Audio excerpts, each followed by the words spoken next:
Yilning 26 fevral kuni Urganch shahri bo'yicha Ichki ishlar organlari faoliyatini muvofiqlashtirish boshqarmasiga kelib tushgan xabarga asosan Urganch shahar Al-Xorazmiy ko'chasida yashovchi 30 yoshli fuqaroning uyidan ikkita tilla uzuk, bitta brilliant qoshli uzuk, bitta tilla zanjir hamda bitta erkaklar qo'l soati noma'lum shaxs tomonidan o'g'irlab ketilgan. Ushbu xabarga asosan tezkor xodimlar tomonidan olib borilgan tezkor qidiruv ishlari natijasida ushbu jinoyat qisqa muddatda fosh etildi.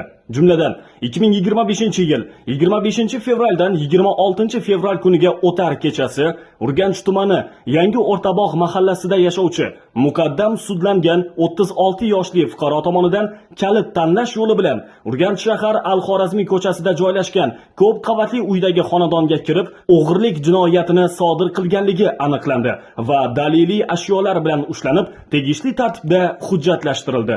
Bundan tashqari ushbu 36 yoshli fuqaro Urganch shahrida 5 ta o'g'irlik jinoyatlarini kalit tanlash yo'li bilan sodir qilib kelganligi ham aniqlandi. Hozirda ushbu holat yuzasidan O'zbekiston Respublikasi Jinoyat kodeksining 169-moddasi 2-qismi bilan jinoyat ishi qo'zg'atilib, tergov harakatlari olib borilmoqda.